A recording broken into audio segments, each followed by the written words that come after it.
What's up? Bienvenue à l'univers de la santé Phoenix Podcast, saison 3, épisode 4, en compagnie de mon boy Jay. Comment ça roule? Ça va. Ça va. Parfait, comme tout le temps. Ah, comme tout le temps. On vient de faire un podcast sur le cortisol, donc je trouvais que ça l'enchaînait bien avec les zones bleues. Et pour ceux qui ne savent pas c'est quoi les zones bleues, en fait, petit résumé très simple avant de commencer. Là. J'avais, voilà, à peu près 2 ans, 1 an ou 2, j'ai écouté, j'avais vu ça sur Netflix. C'est peut-être qu'il y en a qui ont déjà entendu parler de ça. C'est un genre de reportage, je peux dire ça de même, que quelqu'un avait fait qui s'appelle Dan Buettner. Ça a sorti en 2023 sur Netflix. Puis c'est des endroits dans le monde, des villes, des îles ou des régions tout simplement, où est-ce qu'il y a le plus de centenaires. Okay? Puis j'avais écouté pas ce podcast-là, mais ce documentaire-là, merci, sur Netflix. Puis j'étais comme, hey, c'est donc bien intéressant. Puis à un moment donné, j'avais fait un live de tout ça, ou des points qui ressortaient principaux.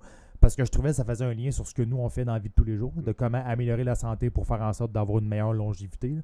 Fait que c'est un peu de ça qu'on va parler aujourd'hui. Fait que c'est ça. En gros, les zones bleues sont des régions du monde où les gens vivent historiquement plus longtemps et en meilleure santé que la moyenne mondiale. Puis d'ailleurs, ça avait été... c'était pas tant connu le terme zone bleue, ça avait été popularisé à cause du documentaire. Fait que toi, je sais que tu en avais déjà entendu parler. J'en avais déjà entendu parler. Dans les livres de longévité, ils citent tout le temps les peuples qui vivent. Ben, en fait, les zones bleues, en fait. Fait que Dr. Hyman, Dr. Sinclair, il en parle tout le temps. Puis ils se basent là-dessus pour faire leur recherche, leur étude, pour essayer de faire vivre l'homme éternellement. Fait que... J'avais vu qu'on en parlait tantôt avant le podcast, que le terme zone bleue, tu sais, toi, je te dis, pourquoi tu penses que ça s'appelle zone bleue? Tu te dis, ben, sûrement parce qu'il y a des océans à côté ou genre de l'eau, là, je sais pas quoi. Logique. Moi, j'étais comme, bleu, ça fait comme nature, fait que ça fait comme, on dirait que ça me donnait comme longévité, tu sais, santé, tu sais. Puis dans le fond, la seule raison de ce que j'ai pu voir, là, je sais pas si c'est vrai, là, mais c'est ce que j'ai trouvé, c'est que ça vient à la base de démographes qui encerclaient en bleu les régions où il y avait le plus de centenaires. Fait que c'est ça, des zones bleues avec un stylo bleu, ok? Fait que les zones bleues, ça n'a rien à voir avec la science, quoi que ce soit, c'est un stylo. Ah, puis en fait, non, mais c'est bon ce que tu viens de dire, parce que oui, pour ça, c'est un stylo, mais c'est vrai que c'est pas tant de la science. Non. C'est vraiment, le but du podcast, c'est pas de sortir des études sur quoi que ce soit. Le concept, c'est vraiment bon ce que tu as dit, c'est important à dire, c'est des observations. C'est principalement ça, c'est que le dude est allé dans des places où il y avait le plus de centenaires, qui avaient déjà été reconnus. Il est allé faire un genre de reportage à ces places-là pour voir comment les personnes, les habitants de des zones, villes, régions, et il y a des îles aussi, qu'est-ce qu'ils font au quotidien qui font en sorte qu'il y a le plus de centenaires. Puis d'ailleurs, ok, je vais dire une autre affaire. Juste avant le podcast, tantôt, je suis allé lire une dernière affaire, puis je voulais voir le plus possible la réalité, parce que ça a été filmé en 2023, ça existait déjà, ça a comme été popularisé à cause du documentaire, mais c'est un peu controversé. J'ai vu des affaires genre disant qu'il y avait des chiffres qui avaient été boostés un peu, qu'il y avait des places que, genre comme, il y en a une place à Okinawa au Japon, là, je vais en parler tantôt, que là-bas, à ce qui paraît, je sais pas comment ils appellent ça, mais on va dire le certificat de naissance est un peu flou, là. Fait que genre, il a peut-être pris des personnes qui réellement c'était pas des centenaires, mais ils ont fait passer pour d'autres noms. Fait que je sais pas à quel point tout ça est parfaitement vrai, mais on s'en fout, parce que le concept derrière ça reste que c'est des observations qui sont sur la santé, puis qui sont super intéressantes, puis qui sont super aussi logiques et applicables dans la vie du quotidien. Fait qu'on on va passer au travail là-dessus. On va parler de longévité aujourd'hui, principalement. C'est un peu ça, ouais. Fait que t'avais-tu un point avant que je passe aux 5 zones bleues, Adji? Oui, ben en fait, j'avais trouvé ça intéressant parce que je suis allé lire justement, parce que, tu sais, tantôt on a cité que c'était pas scientifique, c'était des observations, mais il y a quand même eu des études qui ont été faites autour de ça. Probablement. Puis, son nom est pas évident. Buettner. Monsieur Buettner. Une étude importante de Monsieur Buettner rapporte que, écoutez bien ça, dans les zones bleues, les gens atteignent l'âge de 100 ans à un rythme d'environ 10 fois la fréquence des États-Unis. Ça veut dire que tu en as 10 là-bas pour 1 aux États-Unis. C'est ça que ça veut dire. Les USA, États-Unis, et le Canada ont à peine progressé en espérance de vie en 15 ans, malgré des dépenses colossales en santé et le développement de la technologie. En 2023, 6 Occidentaux sur 10, ça veut dire États-Unis, Canada, 18 ans et plus ont au moins une maladie chronique et 8 adultes sur 10 en âge moyenne de 35 à 65 ans ont une condition chronique. Ça veut dire diabète, maladie du cœur, fibromyalgie, arthrite, arthrose, blabla. Plus de 50% des adultes d'âge moyenne ont 2 maladies ou plus. Et dans les zones bleues, de nombreux individus restent fonctionnels et actifs jusqu'à l'âge d'après 80 ans. Fait que c'est plus de 80 ans. C'est vraiment intéressant parce que la prévention des maladies métaboliques est nettement plus basse tout au long de la vie dans des populations que dans des populations occidentales. Fait que, dans le fond, c'est pas compliqué. Les zones bleues, ce qu'ils ont démontré, c'est nous autres ici au Canada et aux États-Unis, on a la technologie, on a la science, on a toutes ces choses-là, puis on vit énormément moins longtemps qu'eux autres. Mais 2, énormément moins en bonne santé qu'eux autres. Nous autres, là, c'est fou parce que je le citais, mais aux États-Unis, à partir de l'âge de 40-45 ans, tu commences à développer des troubles de santé, en moyenne. Et au Canada, généralement, à partir de 60-65 ans, tu perds drastiquement de la qualité de vie à cause de problèmes de santé. Et là-bas, c'est plus tard que 80 ans. Fait que c'est pas il n'y a pas de science, c'est vraiment, vraiment des observations qui sont ultra méga intéressantes autour de ça parce que clairement, il y a de quoi qu'on fait de mal qu'eux autres font de bien. Clairement. En fait, il y a de quoi qu'on fait. Attends, il te dit, il y a de quoi qu'on fait que eux. Il y a de quoi qu'on fait mal qu'eux autres font bien. OK. Parce qu'à la fin, je me disais, des fois, c'est pas juste d'ajouter des choses, mais c'est d'en enlever. Ouais. Puis un des points principaux, puis là, justement, je vais rentrer des 5 zones bleues qui parlent dans le documentaire puis qui sont popularisées. Là. Mais à la base, un des points qui ressort beaucoup, c'est la gestion du stress. Là. Genre, puis on vient. C'est pour ça que je trouvais que le podcast était un beau lien face au 3e qu'on vient de tourner, qui était sur le cortisol et le stress. Parce que c'est un des gros points là-dedans qu'ils sont capables de bien gérer puis qu'ils n'ont pas. Tu sais, tu parlais de technologie. Ils ont moins de technologie. C'est comme, OK, ouais, mais en même temps, ça fait en sorte qu'ils sont beaucoup moins stressés sur bien des affaires. Là. Absolument. Vas-y. Il y a, parce que je me suis beaucoup intéressé dans les dernières années justement sur la longévité, les biomarqueurs de longévité, puis d'être capable.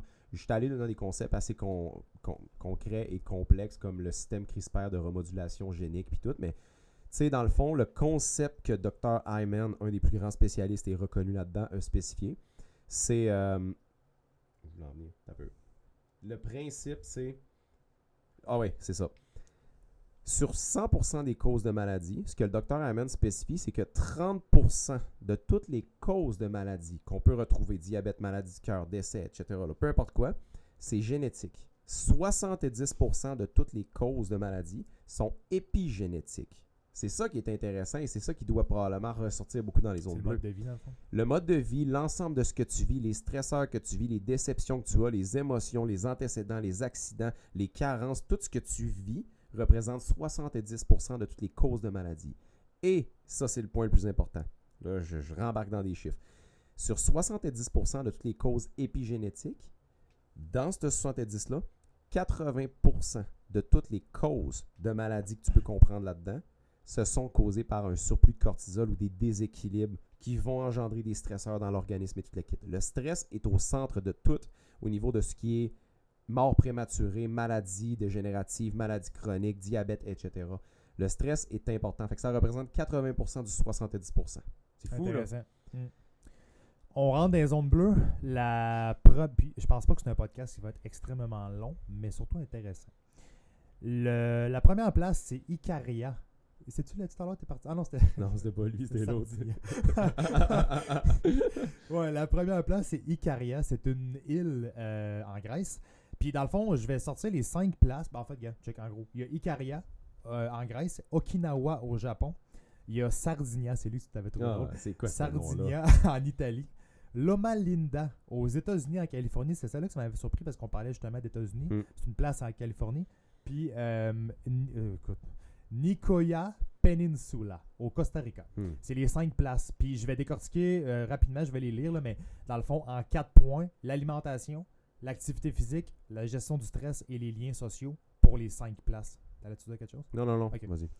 Icaria en Grèce, leur alimentation. Icaria est une île de la mer Égée. Ça a l'air cool. Où les habitants ont une espérance de vie élevée et des taux très bas de maladies chroniques. Leur alimentation est principalement basée sur le régime méditerranéen.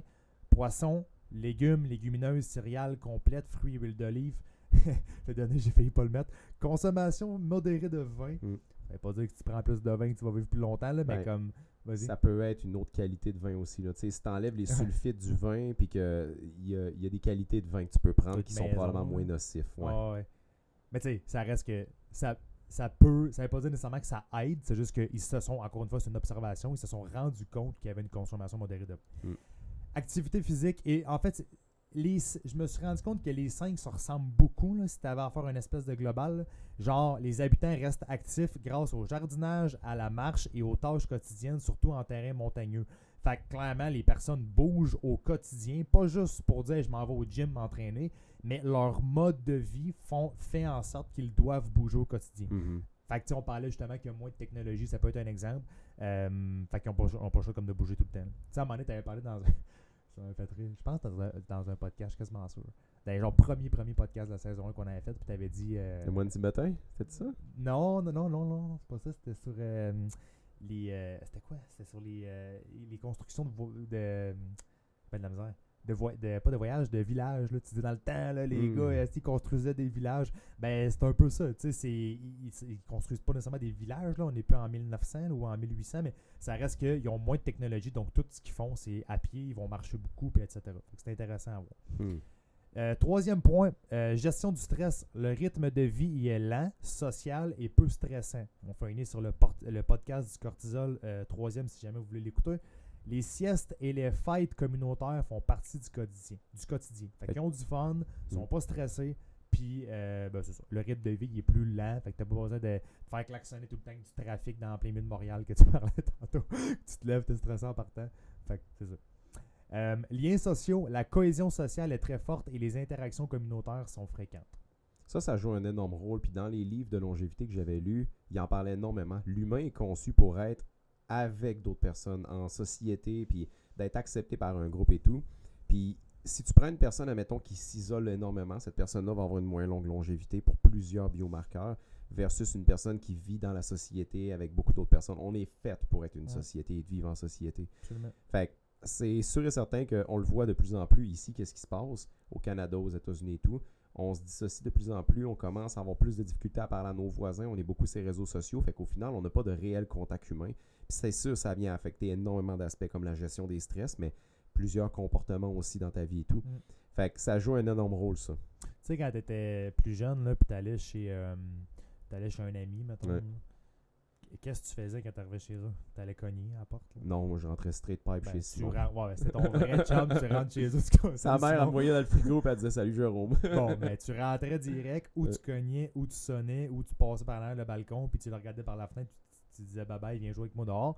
Mais là, aujourd'hui, qu'est-ce qu'on fait? C'est qu'on texte. Tu dis, hey, je suis là. Fait que tu sais, il y a comme moins de contact dans ben des affaires, mais la technologie, ça joue là-dessus. Juste de même, tu connais-tu le numéro de téléphone par cœur de ta copine? Pas en tout. Pas en tout. Tu connais-tu, tu te souviens-tu d'un numéro de téléphone d'un de tes meilleurs chums, tu l'as pitonné 1 million de fois son téléphone quand tu étais jeune? Non, mais je me rappelle du numéro de téléphone de mes cousins dans le temps qui ont pu, c'était un téléphone de même. Puis le numéro de ma mère, je le connais par cœur. Non, mon frère, je pourrais te le dire, mais je suis pas sûr. Moi, je serais capable de te donner encore le top 5 de mes chums, tous leurs numéros de téléphone. Fait que tu sais, c'est... Le monde a changé mais attends un peu, dans le temps. C'est sûr, pas les cellules. Live, tu connais mon numéro. Moi, je savais. Oui, je le connais. Ouais, c'est vrai? Oui. Ok, moi, tu veux que je le dise? Non. Moi, je connais le tien aussi. Mais là, parce qu'avant, il était partout. Là, c'est normal, c'est entreprise. C'est sûr, on s'en sert. Mais tout ça pour dire qu'il y a eu énormément de changements depuis. Puis, tu sais, on le voit dans la société. Le côté social est parti. Je pense que si, admettons, on avait accès, dans ma perception des choses, puis on va pouvoir continuer par la suite, là, mais si on avait accès à toute la technologie, à la médecine, mais la médecine préventive, là, pas juste se soucier de faire le plus d'argent possible puis de gros lobbying et tout le kit. On voulait vraiment, vraiment que les gens vivent en santé et longtemps et non pas juste traités. Et d'un autre côté, qu'on simplifiait la vie, qu'on enlevait les réseaux sociaux, les téléphones, qu'on revenait à quand on était dans les années 90-2000 où on allait chez un ami, où on prenait notre voiture, où on se faisait des grosses soirées où c'était Super Bowl puis t'étais 7-8 chez vous, dehors sur un divan avec une grosse TV en train d'écouter. Tu sais, la vie devient de plus en plus complexe et stressante, puis d'un autre côté, on perd de plus en plus ce qui est fondamental avec l'humain. Peut-être qu'eux autres, dans les zones bleues, avaient beaucoup plus de... Ils ont gardé beaucoup plus de ces aspects fondamentaux-là. Si tu veux... C'est ça. Ben c'est ça. Si tu veux manger des oranges, il faut que tu t'les fasses pousser, il faut que tu ailles parler à ta plante, il faut que tu l'arroses, il faut que tu l'entretiennes. Tu sais, c'est différent complètement de notre monde. Puis je pense que la société occidentale s'en va de plus en plus vers l'autre opposé. La maladie et les traitements et toutes ces choses-là. On se dirige pas pantoute vers être une zone bleue ici au Québec, je pense. Non, puis de toute façon, je vais parler tantôt d'aujourd'hui, les zones bleues, ça ressemble à quoi, là? Le documentaire a été fait en 2023, mais ça reste que ça fait longtemps que ça existe, puis ça a un peu changé, je vais en parler tantôt. Okay. Deuxième région, Okinawa, au Japon. Alimentation. Alimentation Okinawa. Okinawa est longtemps reconnue pour l'une des plus hautes espérances de vie au monde, surtout chez les femmes âgées. L'alimentation traditionnelle est riche en légumes, patates douces, tofu, algues et poissons avec très peu de viande et de produits laitiers. Les habitants, oui, je me rappelle de ça. Les habitants appliquent le principe du hara hashibu, soit Essaye de dire manger ça en japonais. hara hashibu, soit manger jusqu'à 80% de satiété. Fait que ces personnes-là mangent puis arrêtent avant d'avoir. Vas-y donc, toi. Arashibu! Ouais, c'est bon ça.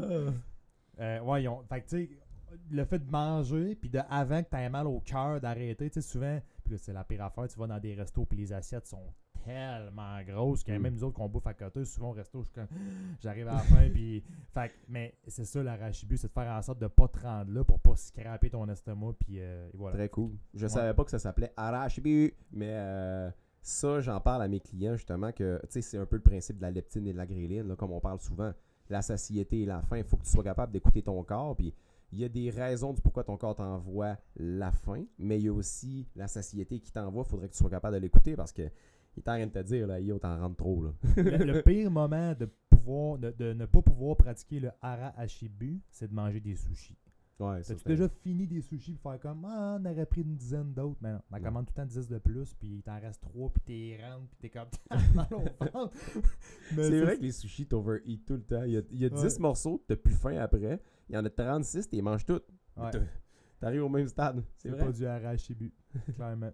Eux autres, probablement, qui ont un système pour ça. Là, Au Japon, en plus. Oui, ça doit être assez bon, hein, les sushis là-bas. Fait que ça, c'était l'alimentation à Okinawa. L'activité physique. L'activité physique est naturelle et intégrée au quotidien, notamment par le jardinage, les arts martiaux doux et la danse.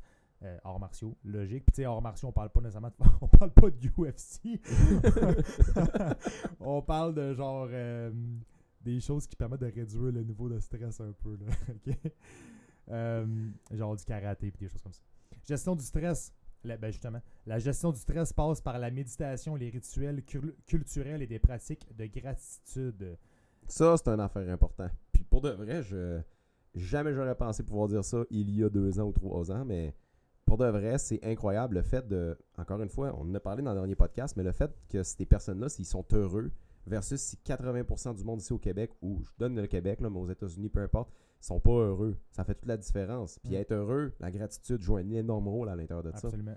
Fait que si tu vis ta vie malheureux versus heureux, combien d'années tu peux vivre de plus en étant heureux? T'sais? C'est un peu ça le but de voir les ondes bleues. Puis c'est là qu'on disait au début, c'est pas une étude scientifique de dire si t'es plus heureux, t'as 2,5 années de plus d'expérience de vie. C'est juste qu'il y a des liens, il y a des corrélations, puis tu fais comme ok, puis là tu peux faire des liens sur différentes affaires, puis t'en prends, t'en laisses, mais quand tu fais une espèce de global, là, tout ça, tu fais comme c'est intéressant. Ouais, exactement. Ouais. Liens sociaux. Les Moai, groupe de soutien social formé dès l'enfance, offrent un soutien émotionnel toute la vie.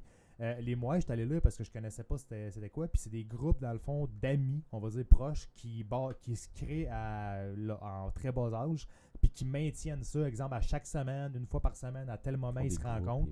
Puis ils font une espèce de rencontre quotidienne qui fait en sorte que si jamais tu as des émotions à évacuer ou ben tu veux parler, un genre de groupe de soutien, c'est littéralement ça. Comme si tu allais voir ton psy ou ta psychologue, mais c'est dans un groupe avec des amis, des personnes que tu crées, puis tu maintiens ça de l'enfance jusqu'à l'âge adulte. Puis je trouve ça intéressant. Et qu'on a perdu ça, hein? Tu sais, c'est comme... Ça existe. C'est le côté social qui doit se maintenir. C'est un peu comme si tous tes meilleurs chums de secondaire avec qui tu t'as tellement partagé de bons moments, de bonnes soirées, tes premières boissons, premières relations, tout. Ben, ces personnes-là, tu avais continué de les voir à cause que la société poussait les gens à continuer de se voir, à faire des réunions et tout l'équipe. C'est comme ça que leur société est construite. C'est quand même hot, honnêtement. Hier, j'avais appelé un de mes bons amis, puis on parlait un peu, puis là, il me dit une couple d'affaires. Puis là, je suis comme, mec, ça fait genre 3 mois qu'on s'est pas vu. Tu sais, comme 3 mois, c'est pas gros, mais c'est gros 3 mois. C'est le quart d'une année, là, mais genre, on se voit une fois 3 mois, je suis comme, c'est fuck all, là, quand tu y penses. Là. Au combien de temps tu voyais tes amis dans le temps? C'était chaque jour. 5 chaque fois par jour, semaine, t'étais tout le temps côté social. Chaque samedi, on était ensemble à chiller. C'est fou, mais ça a changé. Tu sais, à méditer là-dessus, à regarder vraiment tout ça, puis on est rien que rendu à 2 sur 5. On va voir les corrélations et les choses qui viennent en commun, mais moi, je réalise le côté social, à quel point ici on le perd. Puis à quel point, tu sais, je regarde mon enfant 2 ans actuellement. La plupart des enfants, il y en a qui arrivent, sont au primaire, sont déjà quasiment dépressifs. Il y a beaucoup d'enfants qui ont... sais, on le voit que la société, elle va de moins en moins bien. En tout cas, dans ma perception des choses. Mais le côté social, il y a beaucoup d'enfants qui sont emprisonnés sur des tablettes, sur des téléphones, sur des PlayStation, sur des choses de même. Puis ils n'ont plus ce côté social-là. Puis on le voit, les peuples qui vivent le plus longtemps, c'est les personnes qui continuent d'avoir des relations sociales avec des êtres, des humains, des amis, c'est essentiel. Puis on est en train de perdre l'essentiel même de l'identité de l'humain. Ouais, exact. Carrément ça, on est en train de perdre l'essentiel de l'identité de l'humain. On s'entend qu'avec les AI, ça va pas aller en augmentant. Non, vraiment pas. Ça va pas aider.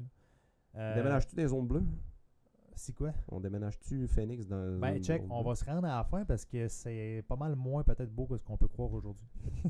c'est mieux que pareil bien des places, là, mais ça a changé à se faire en 2026 parce qu'on est là.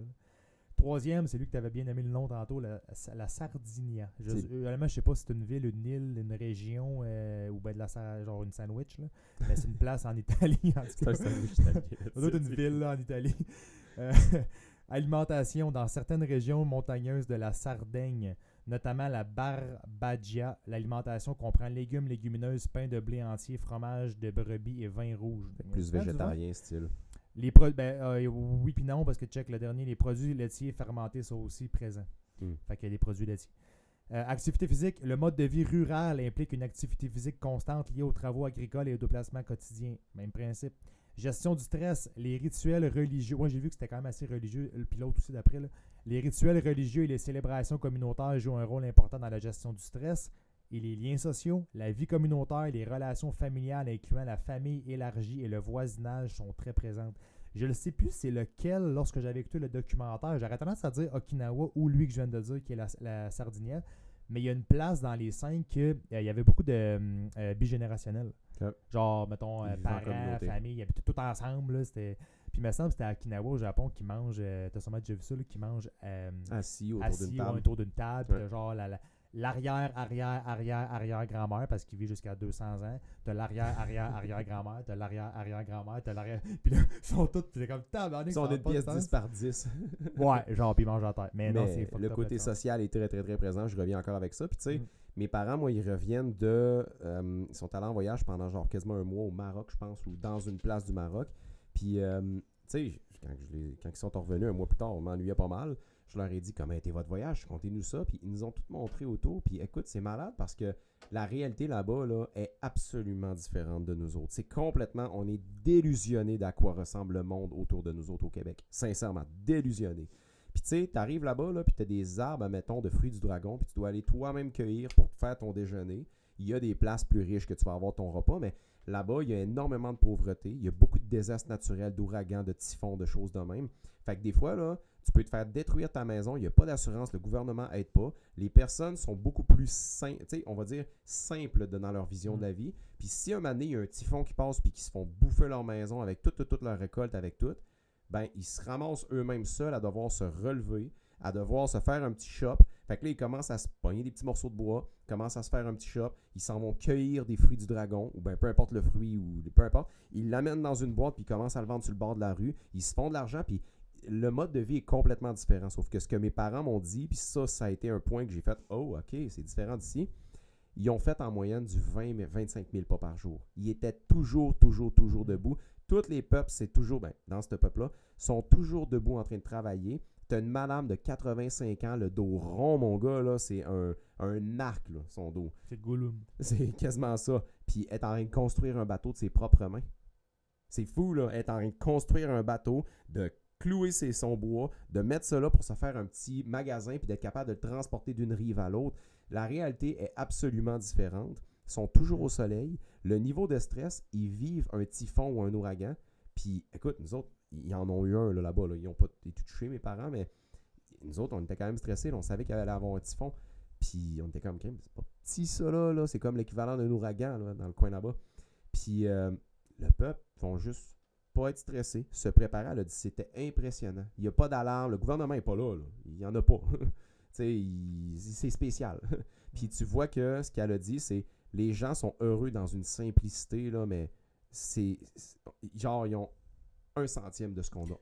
On s'entend, c'est ce que tu connais. Ben, c'est ce qu'on connaît, mais ils ont quand même visité la culture puis tout, puis ils se sont tout fait compter les histoires et tout. Non, mais ce que je veux dire, c'est qu'eux là-bas, là, sont heureux de même. Ouais. Tu les amènes ici pendant un an, puis tu les ramènes là-bas. ils ont peut-être pas le même feeling. C'est Et sûr. vice-versa. T'sais, nous qui est ici, qui s'en va là-bas, on comprend rien. Mais peut-être que si on restait 1 an là-bas, on reviendrait ici et on ferait comme si on n'est Réalité. pas bien au Québec. Tu comprends? Ouais. Fait que, on dit souvent le gazon plus vert, mais moi je pense que c'est de trouver un genre de juste milieu. Puis là, on parle souvent des extrêmes. Mettons, on va dire les États-Unis puis la Chine qui sont genre fucking intenses au niveau industrialisation de la kit. Puis là, tu arrives à une place comme le Maroc, comme là, j'ai un de mes amis qui est parti hier en Tunisie. Là.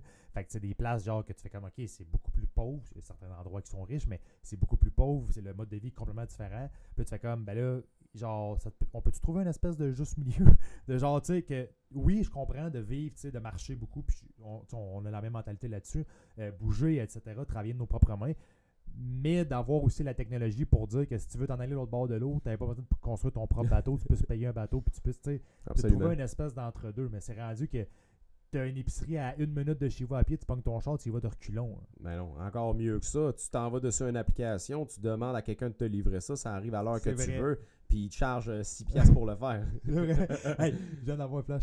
Un de mes bons amis dans le temps, mon ami d'enfance qui habitait dans la même rue à Saint-Étienne-des-Graines dans le temps que j'étais chez ma mère. Puis on venait d'avoir notre char, mettons, 16-17 ans. 16-17 ans. C'est ça avec lui que tu faisais des push-ups sur des pots de peinture? Oui, c'est lui. Salut Marco. Puis, c'est ça, si t'écoutes ça va être drôle. Il y avait un Ford Focus rouge, puis il habitait peut-être à 400 mètres à pied de chez nous. Il partait un sprint, c'était 30 secondes, il était chez ma mère, okay, de chez sa mère à lui. Puis je me rappelle, c'est bon, il reculait de sa cour, il était parqué de face dans sa cour, il reculait, mais au lieu de faire ça de même puis s'en venir face à chez nous, il faisait toute la rue du reculon arrangé de même, puis là il venait quand même en bac dans le champ, puis on repartait.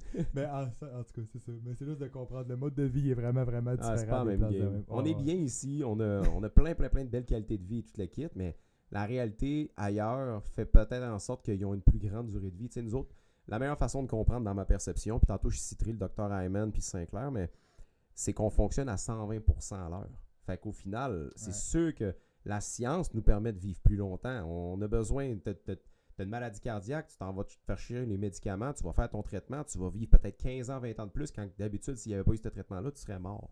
Simple. Sauf que, est-ce que tu as de la qualité de vie au travers de ça?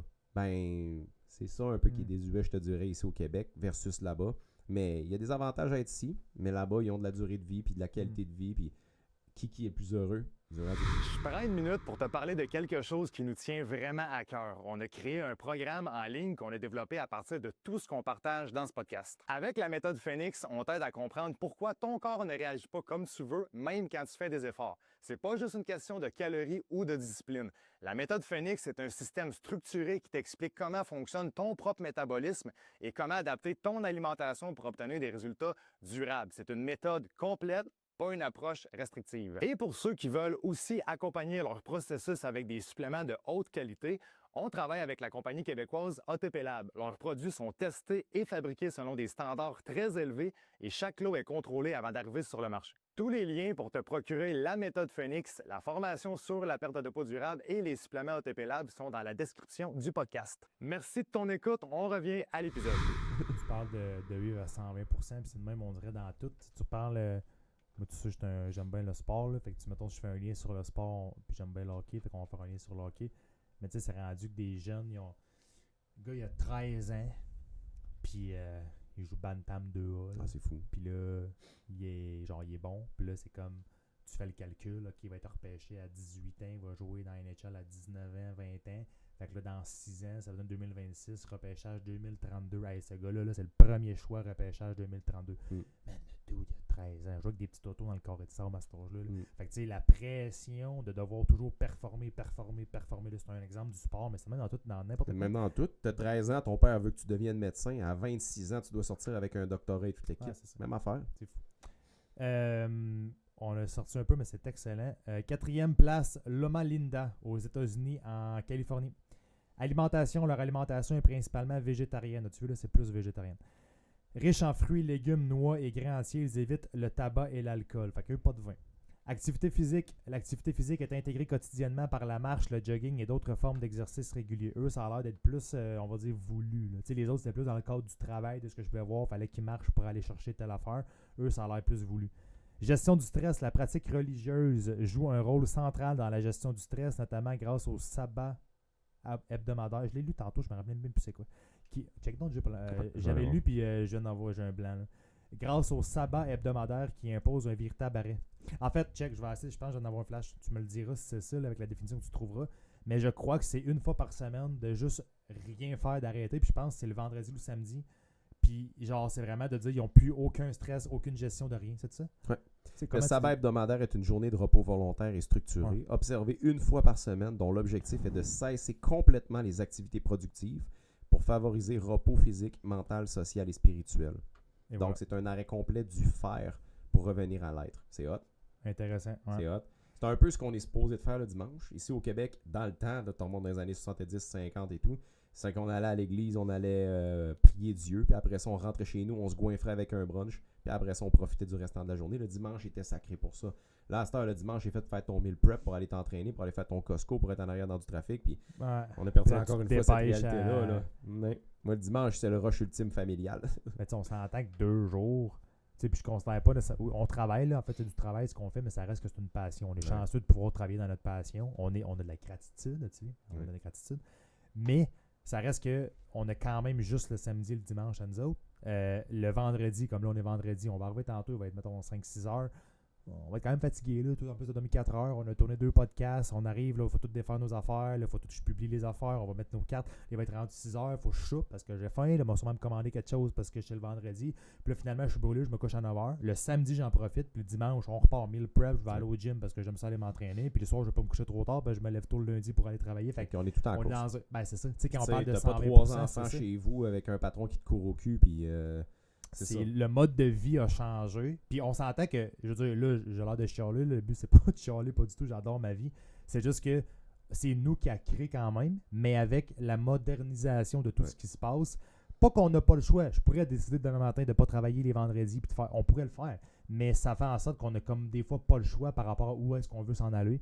Fait que c'est ça. C'est un peu le principe même de la pression sociale, comme tu avais dit tantôt, parce que mettons qu'on décide de ne pas travailler le vendredi. Ben nous autres, veut pas, on a des ambitions. Pas de podcast. Puis tu sais, si tu reviens à la source ultime, là, la graine de le pourquoi tu fais ça, probablement que c'est pour te valoriser, pour te prouver, pour accomplir certains standards, pour te prouver envers quelqu'un ou envers toi-même, pour réussir à avoir une liberté financière, une liberté de temps. Il y a des pourquoi à travers tout ça. Fait que tu te mets cette pression-là pour atteindre ça, mais au final, si, admettons, on allait directement à la source de ça, qu'on déracinait la raison ultime, puis qu'on faisait juste te dire « Hey, t'as plus de billes à payer, t'as plus rien à faire, tu peux juste enjoy la vie, aider du monde et toute l'équipe, tu travaillerais-tu 3 jours par semaine, puis prendre soin de toi 5 jours ou 4 jours? » Probable. C'est sociétal. C'est ça le principe.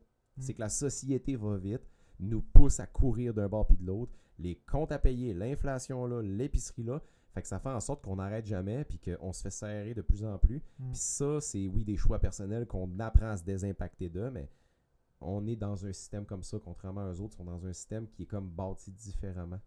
Ben, tu sais, même comme tu dis, même si on veut se désimpacter, on peut, il y a des façons de le faire. Et puis on le travaille là-dessus, on travaille sur nous autres, puis je constate qu'on est super bon là-dedans. C'est juste que, tu sais, mettons, je pense que je t'avais parlé de ça récemment, j'ai vu que le panier d'épicerie avait monté de 50% depuis les 5 dernières années. Je suis comme, on peut se le permettre, on est quand même bien là-dedans. Mais il y a plein de personnes qui peuvent pas. Tu as beau te dire, hey, je vais me désimpacter. Chris, ça reste que c'est quand même 50% plus cher que là 5 ans. Si ton salaire n'a pas monté par rapport à l'inflation, tu n'arrives plus. Fait que il faut que tu fasses des choix. Fait que, absolument. C'est ça. C'est un mode de vie, mais non, c'est intéressant de voir eux comment ils vivent. Les liens sociaux, la communauté. On était où? C'est ça. La communauté religieuse crée un fort filet de sécurité sociale. En fait, là, ils sont tous religieux, man, quand je regarde ça. Puis, tu sais, religion, c'est large, là, on s'entend. Là. C'est pas nécessairement d'aller faire un. Écoute-moi, mes cours de religion au secondaire, c'était d'écouter des films, là. Je sais pas tout c'était quoi, là. C'était ça? Ouais, c'était pas mal ça. Ouais. Hey, nous autres, en plus, notre prof, il était insane. C'était le chum à tout le monde. Il s'appelait Tony. Il faisait un point dans le corridor. Puis, non, mais sérieusement, le gars, là, il était reconnu à l'école pour être the prof. Là. The prof. Là. C'était notre chum. Puis je me souviens très bien. À mon bal de finissant, j'ai pris beaucoup de bière avec lui. Ah ouais, c'est ouais, solide avec Tony. Fait que lui, il avait du fun à travailler avec ça. Ben, à travailler. Ben, il avait du fun. Puis, tu sais, il nous sacrait un film. Puis après ça, il nous jasait. Hey, j'en envoie un flash. C'était quand même ça quand tu penses à ça, hein? Tu sais, quand t'arrivais dans un cours, genre. Puis moi, le plus, c'est que j'aimais quand même les mathématiques, mais je prends l'exemple de mathématiques que personne n'aimait. Ou au français, okay? Ouais, personne n'aimait le français, là. Puis t'arrives dans un cours de français, puis tu vois juste quelqu'un que tu connais pas, qu'on appelle un suppléant, qui rentre avec, tu sais, le chariot avec la TV dessus. Ah ouais. Là. Puis là, tu fais comme Chris, que ça va être le fun. Elle gossait tout le temps 7 minutes pour réussir à juste ta petite cassette. Là. Puis là, je reviens, puis là, ça va, puis là, tout le monde se regarde. Bon, on va écouter un film aujourd'hui parce qu'elle sait pas partout pourquoi qu'elle est là, vu que le prof était malade. Je Genre. me suis déjà fait sortir d'une classe parce que je m'étais endormi devant un film. J'avais la tête couchée sur mon bureau, à capine sur la tête, puis elle m'avait levé, puis elle avait dit si tu trouves pas ça intéressant, sors. Je me souviens précisément, ma mère était pas C'est fière. un peu ça que tu voulais. J'ai pogné mon sac, je me suis levé devant tout le monde, puis j'avais passé au mauvais quart d'heure après ça. C'était un petit bum dans le temps. Ouais, j'étais tannant. Dernière place, Nicoya Peninsula au Costa Rica. Alimentation. Les habitants de Nicoya consomment une alimentation simple à base de haricots, maïs, riz et fruits tropicaux avec une consommation modérée de viande. L'eau locale est riche en minéraux, notamment en calcium et magnésium. Activité physique, il reste actif grâce au travail agricole et au déplacement quotidien à pied, même concept. Gestion du stress, le rythme de vie est détendu et les valeurs culturelles mettent l'accent sur la famille et la communauté. Liens sociaux, les relations familiales solides et le sentiment d'utilité sociale occupent une place centrale. Check, ben justement. Les facteurs communs aux zones bleues. Malgré leurs différences culturelles, ces régions partagent plusieurs points communs. 1. Une alimentation majoritairement composée d'aliments peu transformés, beaucoup de végétaux. Probablement beaucoup local, on s'entend. Mhm. 2. Une activité physique quotidienne intégrée à la vie normale, sans entraînement structuré. C'est le fun d'aller s'entraîner, je suis le premier à le faire. Là. Mais comme on disait tantôt, c'est une activité physique qui n'est pas genre « Hey, je vais aller au gym pour développer ici ». C'est leur mode de vie fait en sorte que ça arrive parce qu'ils n'ont pas le choix. Ou bien ils l'ont développé. 3. Des liens sociaux forts et intergénérationnels. C'est ce que je te parlais tantôt. Les jeunes ou ben les fils s'occupent des parents, des aînés, etc. Puis tout le monde comme s'entraide. 4. Une bonne gestion du stress grâce à des rituels, la spiritualité ou un rythme de vie lent.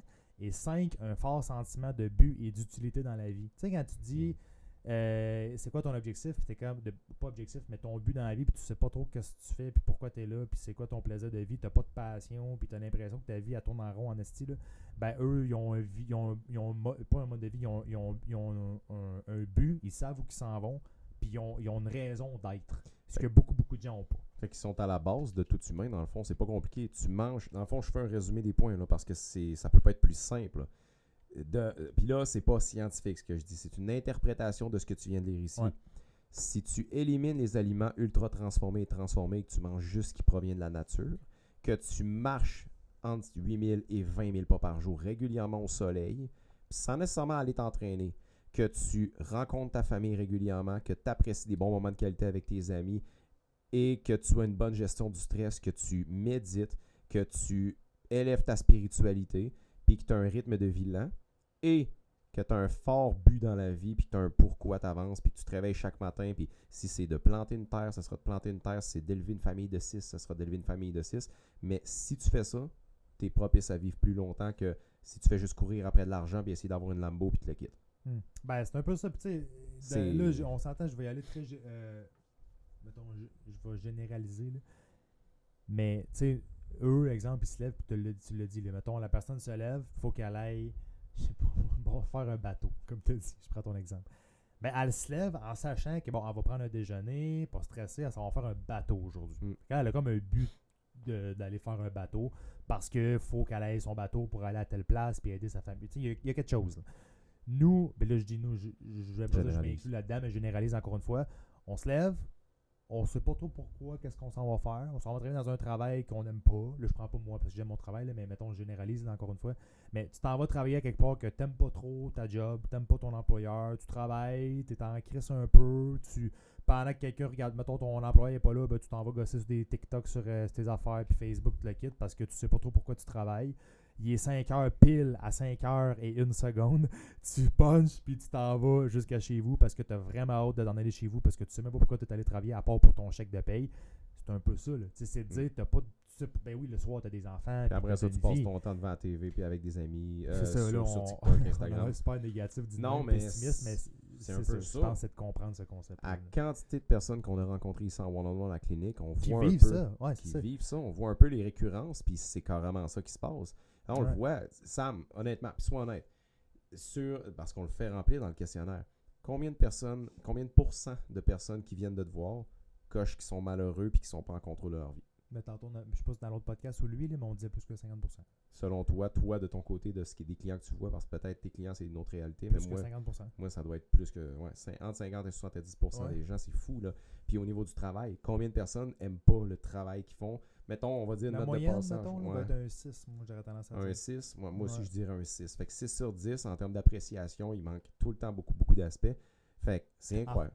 Je dis une moyenne 6 parce que on dirait, tu sais, là j'ai plein de flashs de bilan que je sors dans ma tête, puis c'est souvent du 9 ou 10 sur 10. Souvent, c'est du Ou 9. très faible. Ouais, exact. Ouais, Ou exact. genre du 1, 2, 3. Mm. C'est rare de voir un 5, puis souvent, quand je pose la question 5, c'est parce que souvent, ils n'ont pas compris la question. Mm. Parce que si vraiment ils aiment vraiment leur travail, ils vont marquer 9. Puis en passant, souvent, c'est des 9. 9 équivaut 10. Pourquoi? Moi, la réponse, je me fais souvent dire, je dis pourquoi tu as mis 9 et non 10, ça m'intrigue juste pour le fun. Puis, parce qu'on dirait, je voulais comme pas mettre 10. Parce que Pourquoi? rien n'est parfait. C'est ça, rien n'est parfait. Je suis comme, ok, c'est un 10, tu sais. Fait Ouais, qu'elle aime il aime ou sa il aime job. son travail. Mais ou sinon, c'est des 1 et 2. Puis là, on part, là, genre, j'aime pas mon travail parce que telle affaire, j'ai été forcé de faire telle affaire, mes parents, si peu importe. Là. Mm. Puis c'est ça, souvent, ça crée une espèce de moyenne de 5-6. Là, mais... Ouais. Fait que tu sais, la longévité, c'est super intéressant parce que oui, il y a les aspects sociaux comme ça. Je veux embarquer dans le petit point du Dr. Amen. J'ai spécifié, dans le fond, j'ai résumé en gros 2-3 résumés de son livre. Puis je trouve ça super intéressant. Puis c'est ce que je mets en application avec mes clients régulièrement.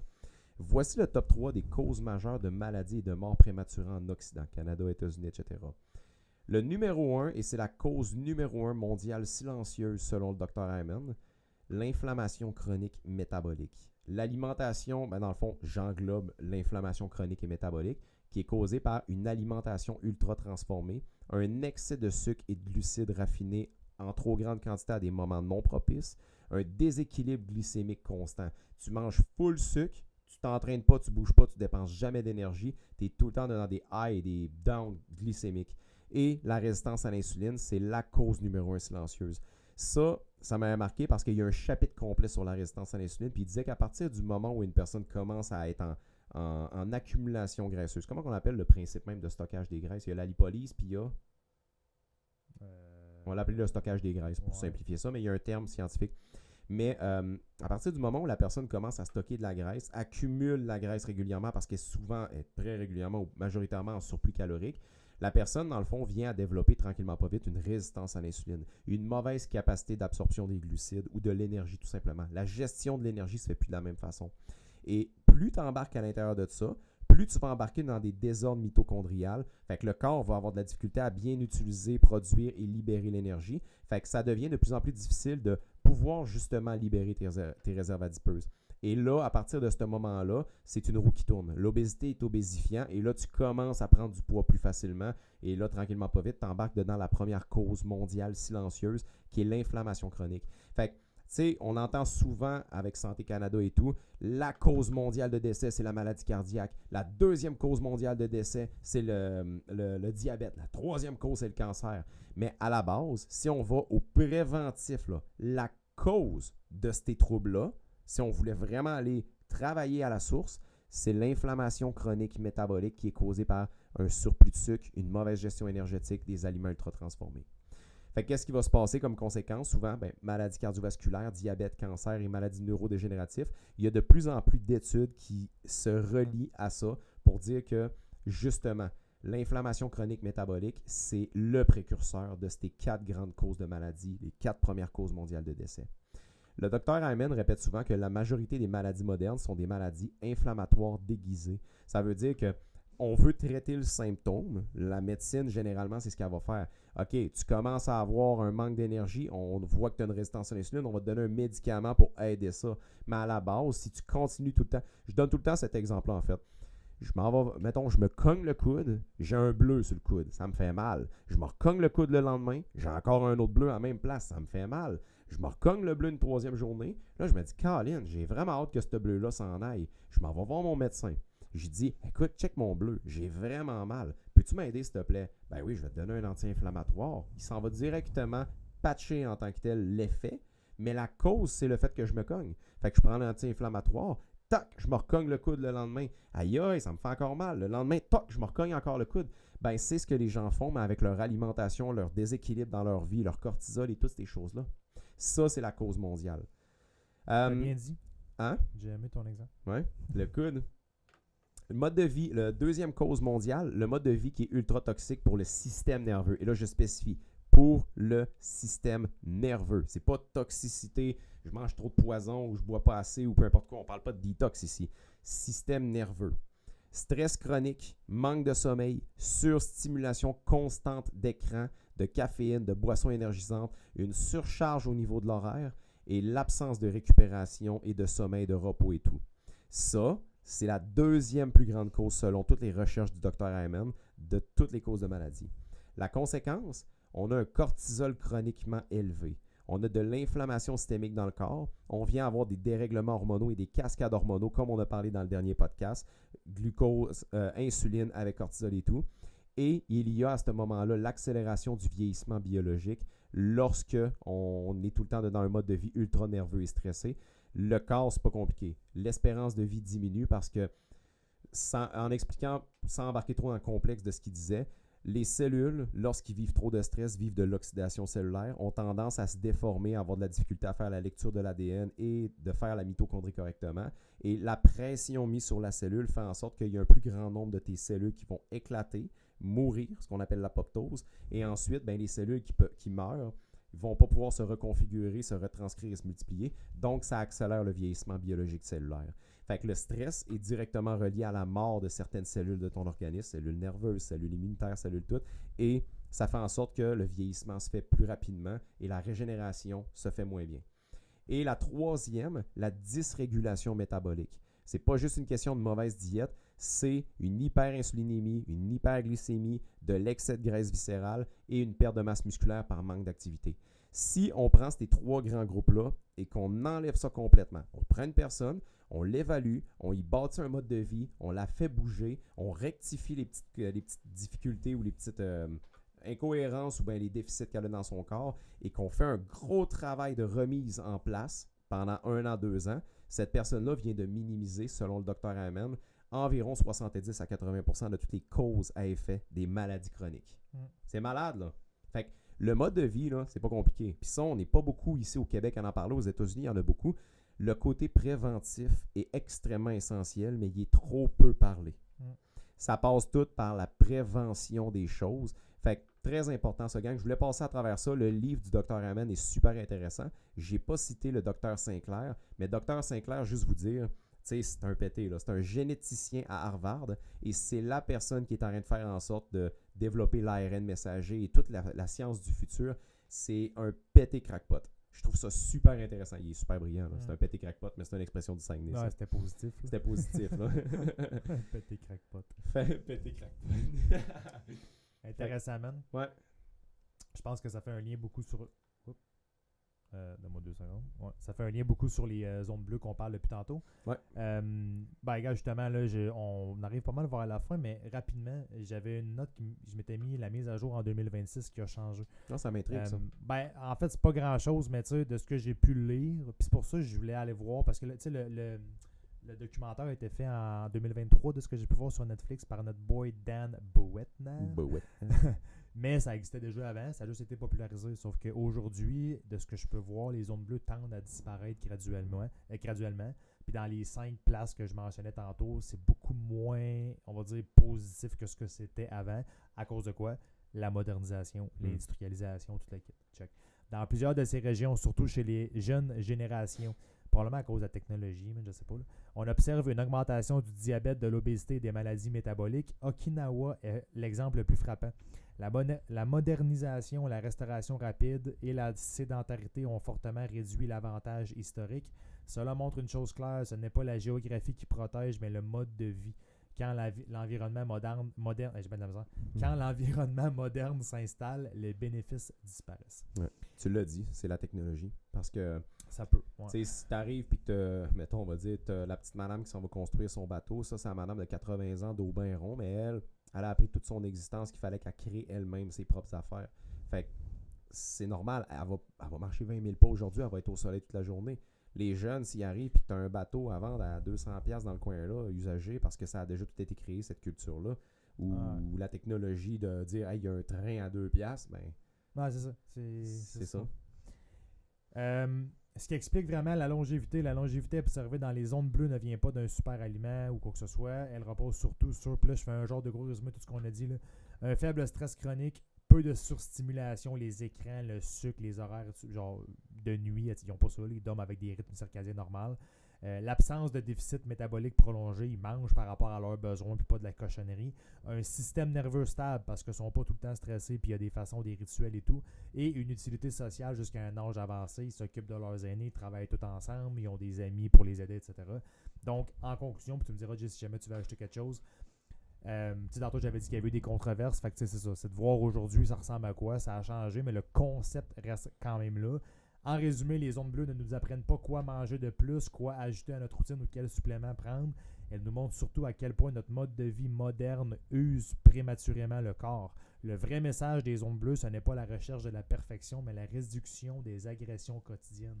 Des fois, c'est pas juste d'ajouter, comme on disait rapidement au début, mais c'est d'enlever des choses qui nous nuisent à notre quotidien. Bon point.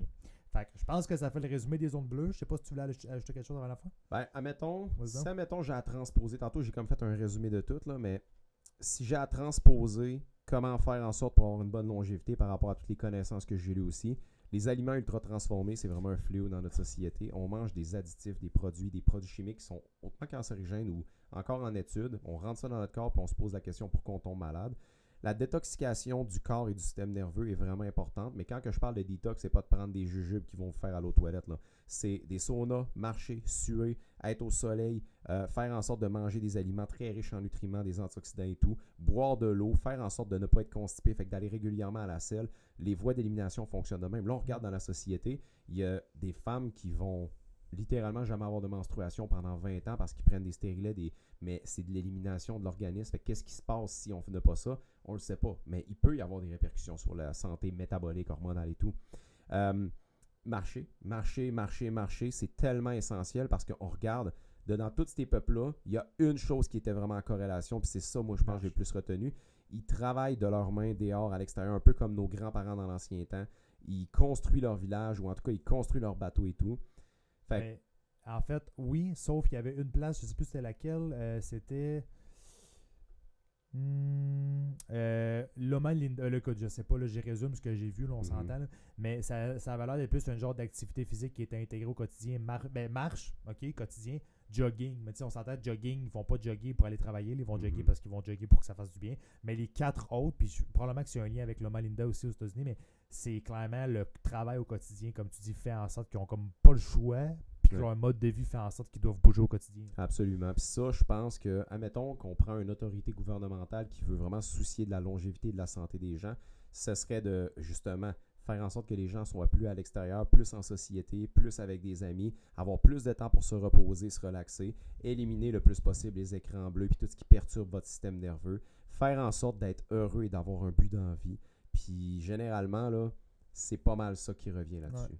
Puis là, après ça, on embarque dedans de la chrononutrition, de la micronutrition, des affaires plus spécifiques. Mais en même temps, Dieu, tu sais, puis oui, mais probablement que si tu fais tout ce que tu viens de dire, tu n'as même pas besoin d'embarquer là-dedans. Tu n'as même pas besoin d'embarquer là-dedans. Probablement parce que tu as ce que la nature t'offre. C'est ça. Ouais. Et voilà. C'est vrai. Fait que, je pense que ça fait un beau résumé, très intéressant. C'est quick, là. Je pense que ça n'a même pas duré une heure, mais c'est correct. Ça fait différent. Puis je pense que ça faisait un beau lien sur le podcast du cortisol parce qu'on parle beaucoup de stress ou on le fait qu'ils n'ont pas beaucoup de stress dans ces places-là, surtout. Là. Fait que ça fait le tour. Merci à tous d'avoir écouté le podcast. Même principe qu'on m'a dit tout le temps. Je ne sais pas si on a parlé dans celle-là, mais laissez un beau 5 étoiles, c'est notre paye. Si vous voyez des petits reels, allez nous suivre sur notre page Facebook, sur notre page Instagram, Phoenix Expert en gestion de produits durables. Venez nous voir si jamais vous avez besoin, les liens pour nos produits, nos suppléments qu'on fait affaire avec, et même juste pour venir nous parler à nous, tout est dans la description du podcast qu'on va publier. Fait que merci de votre écoute, laissez un beau 5 étoiles, c'est notre plus belle paye, puis on se revoit dans le podcast 5 qu'on n'a pas encore, je pense, 100% déterminé. Moi je sais ça va être quoi le sujet, je laisse-tu une petite ligue ici? Oui, la ménopause. J'embarque et je décortique de A à Z la ménopause. Magnifique. Fait qu'on se revoit dans le prochain podcast qui est ça. Merci tout le monde. Merci. Bye. Ce que nous partageons dans ce podcast est à des fins éducatives seulement. Nous ne sommes pas médecins, nutritionnistes ni psychologues et nos propos ne constituent pas des recommandations médicales, des diagnostics ou des traitements personnalisés. Chaque personne est différente. Si tu as une condition médicale, des symptômes particuliers ou si tu prends des médicaments, On t'invite à consulter ton professionnel de la santé et à ne jamais modifier une médication sans avis médical. Merci d'écouter le podcast et de prendre ta santé en main de façon responsable.